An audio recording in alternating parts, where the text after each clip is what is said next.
Hello everyone, my name is Devashri and today I am going to be sharing my COVID birth story with you. I am mom to Natara who is 11 months old and she's going to turn a year old in literally 10 days. To mark her 1 year anniversary, I also wanted to share my crazy COVID birth story with you. I think it will be quite helpful to pregnant women and women in general, honestly, not just women, everyone in general, because it is during this time I understood my true inner strength, and I just feel that more people should know about this story. So I found out that I was pregnant in early of 2020. This is before the pandemic became a reality, and honestly, I had the most beautiful, blissful, amazing pregnancy.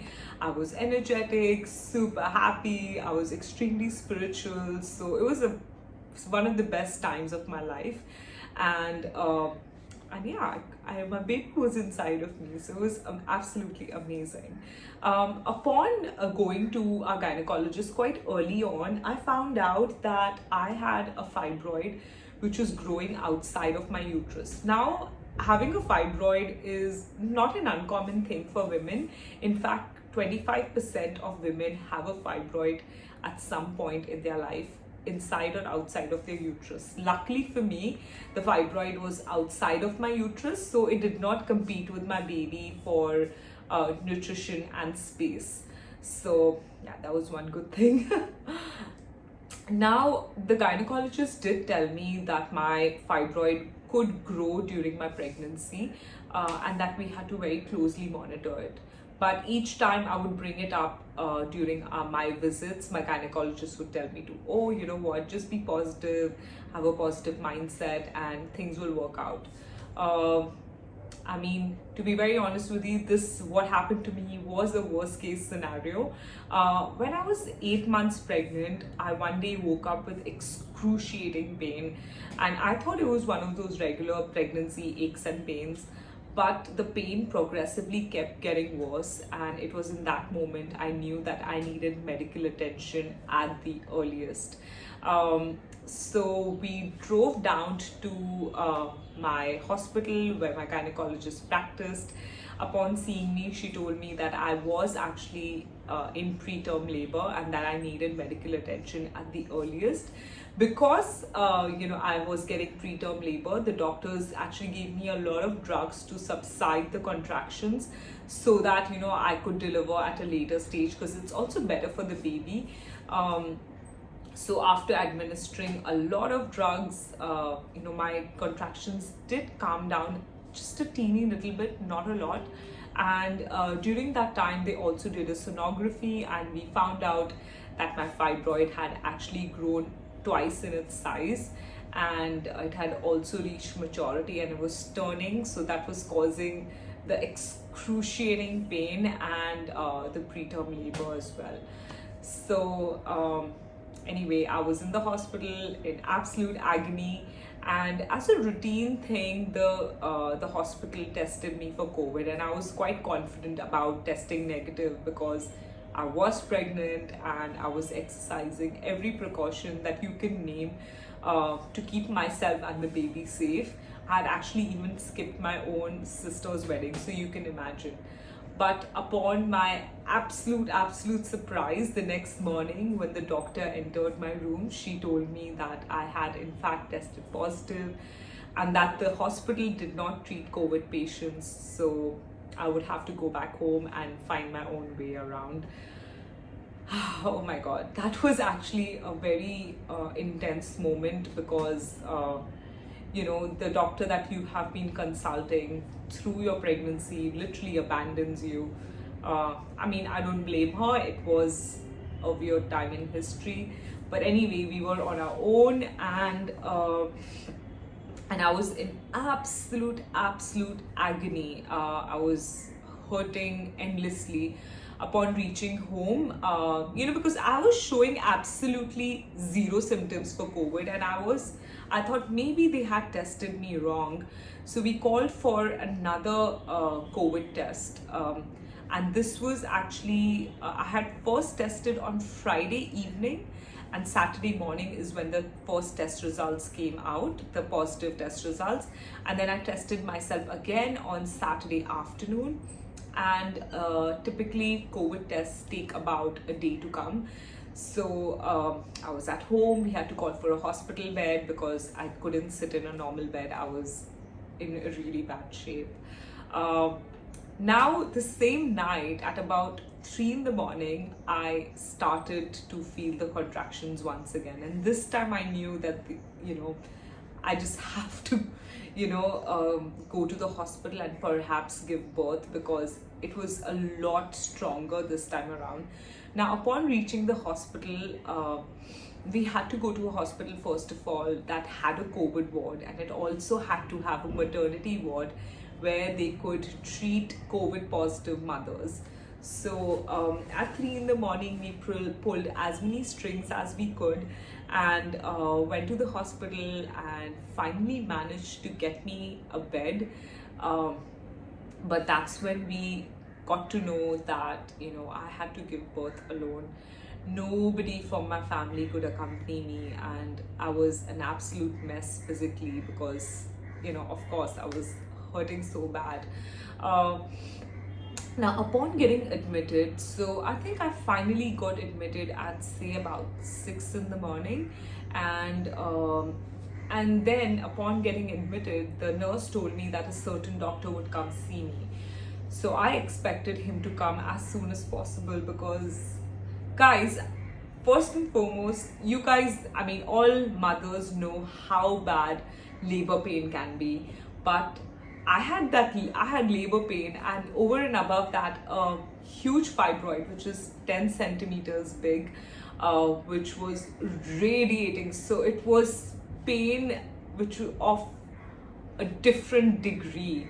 So I was hoping to get medical attention at the earliest, but I think hours passed by and nobody came to see me. So I started crying. I was like, oh my God, can somebody please help me? Because, I'm in extreme pain. Can someone please come see me? And that is the first time my new gynecologist at this COVID hospital called me. So before that, she was ignoring me, did not come to see me, nothing like that. This time also, she spoke to me on the phone telling me that I disgusted her and that I'm not the only woman in the world who has given birth, and that I should just keep quiet and, not cry and, make any sound because it's not such a big deal. Yeah, that's exactly what she told me. And so I was like, all right, I was at her mercy, so I had to keep my mouth shut. So another hour passed by, and then someone finally came to see me and gave me some sort of painkillers, and I knew I had to deliver the same day. So they told me that, I would deliver, say, around at 1 p.m. So 1 p.m. came. I thought now somebody will come see me, can, literally relieve me of this agony, but no one came. And finally, at about 4 in the evening, at 4 p.m., somebody came to tell me that, in the next hour or so, we will take you to the operation theater, and that I would get operated. And through this time, the only time that I spoke to my gynecologist is when she told me that, she'll throw me out, that I disgust her, that I am a really bane on humanity. And so I was like, okay, she must have now warmed up to me, because, who speaks to a woman in labor like that, right? Like, that's just bad. Anyway, I finally meet her at 5 p.m. and by this time I was in labor for over 12 hours with that fibroid, with absolutely no one, no family, no one, absolutely alone. And so I thought, now she might be slightly nicer to me, but she was relentless. Her mean comments continued, saying that, I would just throw you back, I would send you back to your old gynecologist, right now you have no one else. So, and I actually did not have anyone else. So I was at her mercy. So I was like, I'm really sorry, I'm so sorry, I was just in really bad pain, so that's why I was crying. And so she's like, okay, whatever. and and then sh and then we went into the operation theater, and I asked, who's going to do my epidural. Again, she continued with her mean comments. Listen, there you have someone, be happy of someone to give you epidural. Just be thankful that someone is giving you epidural. Don't ask who and what. Anyway, so I kept my mouth shut because I was trapped. I did not have a way out. Anyway, they gave me the epidural. I was extremely well behaved. I could not show any emotions whatsoever, and they operated me. The operation was a success, and I gave birth to a beautiful baby girl. But upon giving birth, I was not allowed to see my daughter, so they did not show me my daughter, but they did show me my big fat fibroid, which was absolutely ugly. And it turns out that most COVID positive moms do get to see their babies, but not me. Anyway, they stitched me up and sent me back to the COVID ward, and there I was completely. And to be very honest with you, I was quite okay till the time I gave birth, and suddenly this maternal instinct wells you up, and you want to see your baby because you've been carrying her for so many months, and really you're so excited to see your baby. I'm so sorry.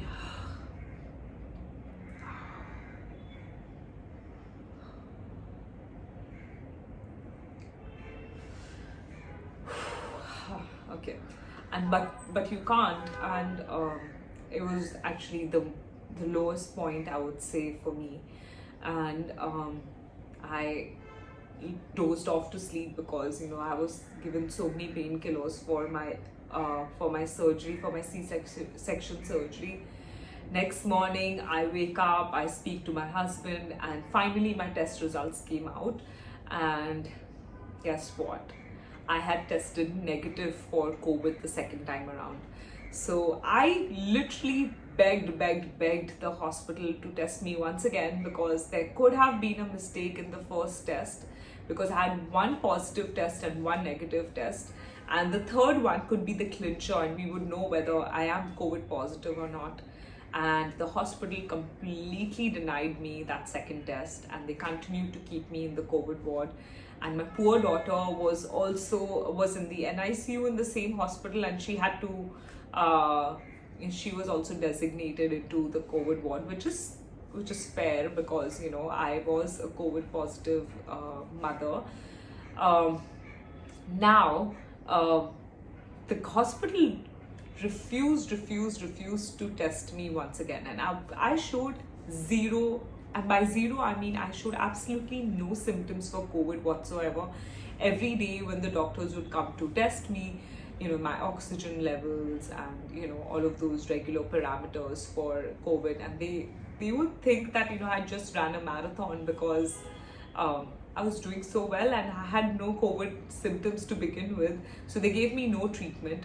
Now, because I was in the COVID ward, I got absolutely zero postnatal care also. So for example, nobody came to tell me what lactation techniques I should implement, or how I can walk back again, because I was given the epidural and I just had a surgery. None of that was happening. So we thought after 3 days, when I had sort of healed, that that they can actually send me back home, because I'm just getting no medical attention whatsoever. And then again, this gynecologist of mine came up with another rule which did not exist, that I had to stay in the hospital for 10 days minimum, or so that was 2 weeks minimum, and only then after that could I go back home. And when I told her that I would like to home quarantine, she made up another thing where which is not true at all. You can home quarantine if you had tested positive for COVID. She told me that the municipal authorities would come and pick me up from home and put me in a quarantine center and separate me from my baby, and that would be so traumatic for me. I actually still remember the tone that she used with me. She said, oh, that will be so dramatic. They'll come, pick you up from your house, and throw you in a quarantine center. That will be so dramatic. And don't worry, I will speak to the concerned authorities and like really try to help you out. I would really want to help you. And these were all lies. There was no such rule. If you've tested positive, and this was like in 2020, if you had tested positive for COVID and you were showing no symptoms, you could quarantine yourself at home and of course exercise all possible precautions.